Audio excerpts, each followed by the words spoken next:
Naranasan nyo na ba na bumili kayo ng isang bagay, like halimbawa sa mall, and then pagdating nyo sa bahay, na-realize nyo na may bills pa pala kayong babayaran, at saka bibili pa pala kayo ng mga pagkain, and then you immediately feel that regret na, I wish hindi ko to binili, kasi meron pa pala akong mga bayarin na kailangang bayaran this month. And I'm sure a lot of us have done that before, even myself. And sa video ito ay pag-usapan natin on why chasing wants versus needs will lead us to regret and how to avoid it.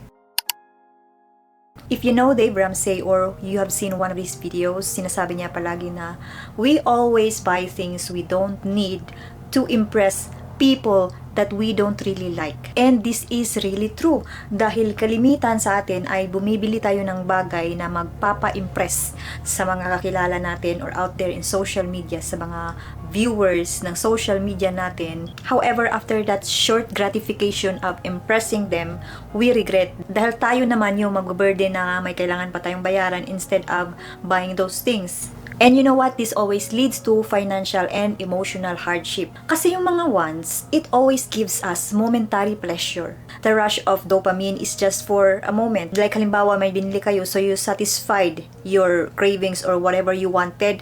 And then after that, maybe the day after, wala na, you regretted it already. And that is so common. And I know a lot of us have experienced that before.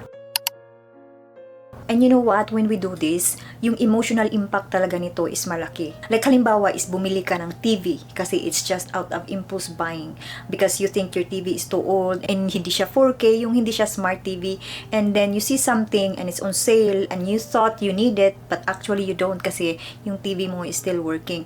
And out of the blue, you bought that thing. And then after that, of course, you will regret kasi that money was supposed to be for your bills. Now you're anxious already kasi malayo pang sweldo mo and you don't know where to get money for your bills. And you have a TV sitting there and you see it every day, and every time you see it, you regret. Kasi I shouldn't have done this. Like, why did I buy this thing? Meron pa pala akong mga bills na babayaran. May utang pa pala ako kay ano na naniningil na. Now, meron ka ng problema. Kumbaga, you added fuel to the fire. Na imbis na eksakto lang yung pambayad mo ng bills, binili mo ng isang bagay na wala sa plano. It's just a want, not a need.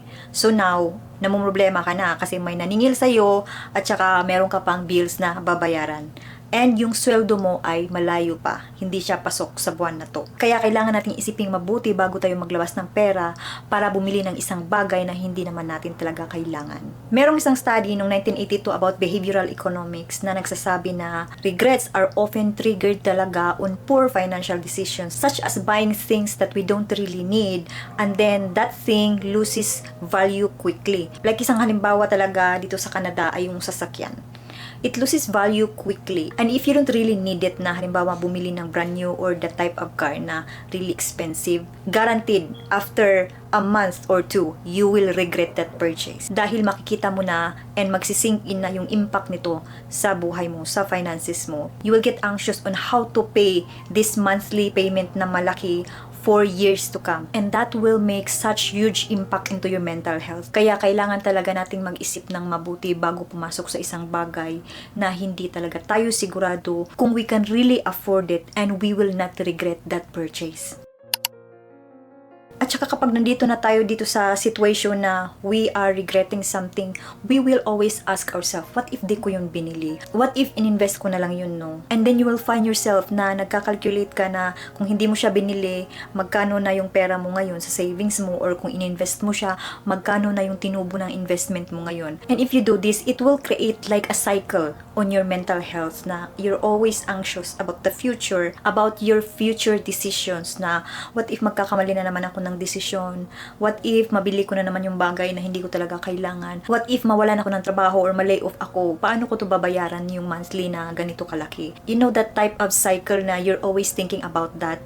It will really take a toll on your mental health. Regret is such a painful experience talaga when it comes to finances dahil most of the time we cannot take it back. Like halimbawa yung sasakyan, even if like halimbawa the dealership will take it back, like ibigay mo doon, ibalik mo yung sasakyan, you cannot take back that same amount or the value is way less already. Kaya yung kasabihan na think before you click, naka-apply talaga yan dito.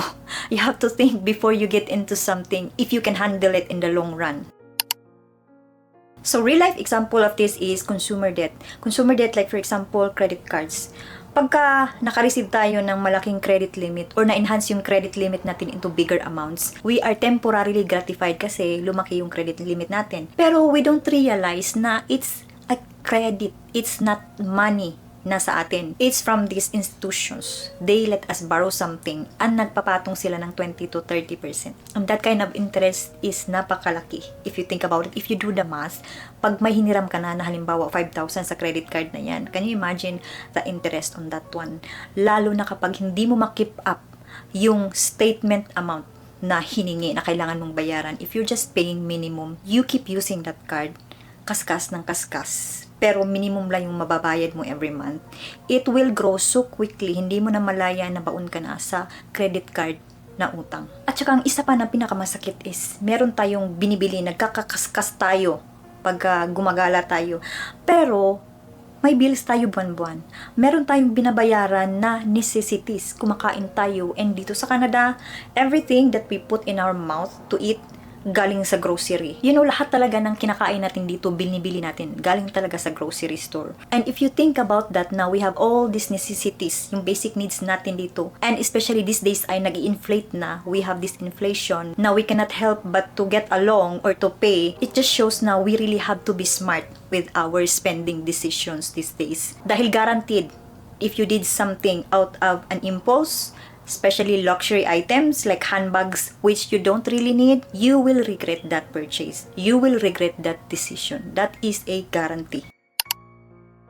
And if you're familiar with the word buying remorse, it's when you bought something, you're really happy because you got something that you want, but then, as I mentioned earlier, na after a day, you regret that purchase. That is called a buyer's remorse. And sometimes dito sa Canada, pag may binili ka, as a consumer, you are protected as well. Now, you can ask for a cancellation, you can ask for a refund, you can take your product back, and then they will refund you the money. However, if the reason is mainly because of buyer's remorse, only a few, if there's any, establishments or stores, maybe Walmart, na they will let you take your items back and then refund you the money. I'd say Walmart, they do that. And Amazon, I'm not really sure because lately I find that their return thingy is now more strict than before. So I'm not really sure with Amazon. And other stores, especially small businesses, it's hard to do that. Kasi these people are also trying to make profit out of their business. Para yung business nila ay will last longer, para hindi sila malugi, diba? As a seller, for me, I sell things no online. Most usually in marketplaces as a seller, my experience is that if you just want to return something out of a buyer's remorse, most of the time, you cannot do that. They will not take it back kasi there's no defect in the product was as advertised or as described, so you don't have a valid reason on why you would want your money back. Unless if you're one of those people na they are trying to just take money from sellers na wala silang pake. They pretend na yung product is damaged on the way to them, so they want their money back, and sometimes they will get the refund kasi they will threaten you. And it depends also on you as a seller or as a business owner if you will stand your ground and follow and be firm with what is on your policy. So what can we do to avoid this? What can we do para hindi tayo magkaroon ng impulse purchase next time and then instantly regret it? So one thing you can do is to have a budget. You will need to have a budget that you will stick to it. And in order for you to do this is to have like a spreadsheet that you can see things. You can put your figures in there and you can see that, oh, I could not afford that. No, I will not buy it because I see here, I don't have money for that. All my bills and groceries and whatever basic needs is covered, but I don't have extra money for that. And if I do have extra money a little bit, I will instead put it into savings. So no luxury items, no buying other stuff because I could not afford it for now. Maybe one day, diba? That's how budget is important. And I have a budget spreadsheet on my website. The link will be down in the comment or the description below. And also, I have a downloadable PDF that you can print if you want to write something. Kung ayaw nyo ng online na pupunta kayo sa Google Sheet and enter numbers, you can print the pages that you like to print. It's a 90 plus page na PDF file na you can print any page na gusto nyong i-print, and it's available on my website. The link is down in the description below. So yeah, you should have a budget that you can visualize on where you are when it comes to your finances right now. Another way to avoid that is you can stick to the 30-day rule. The 30-day rule is when if you see something and you really like that thing, you really want to get that thing, wait 30 days. And then after 30 days, you will then decide if you should get it or you should not get it. So that's simple if you think about it, no, na pag may nakita ka, you can add to cart, but don't check out. Do not press checkout until 30 days has passed, because most of the time you will forget about it because it's just an instant gratification thing. Na you see something like an ad on Facebook, you see a product, you click on it, like, I really like this one. And if you wait 30 days, either you will forget about it, or it's out of stock, or you will realize, na I don't really need it. I have this other thing na the same. It's just different design. I don't really need that thing, diba?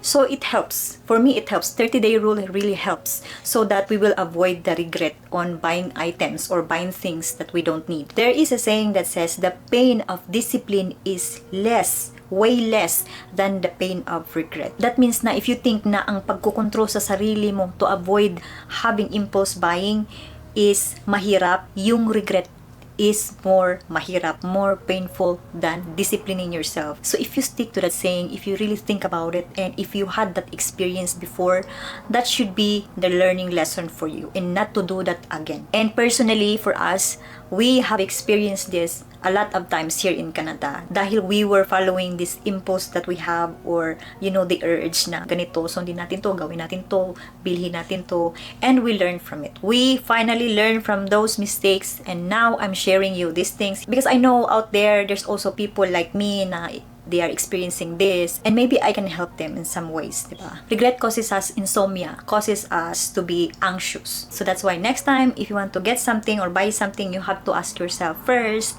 do I need it? Can I afford it? Can I live without it? Can I use it every day in my life? Is this really adding value to my life? For me, those are the questions that you should ask yourself before you take out your money or before you kaskas your debit card. And that's all for today's videos, guys. I hope you find this helpful, and if you do, please don't forget to like this video and subscribe to my channel, and I'll see you guys again on my next one.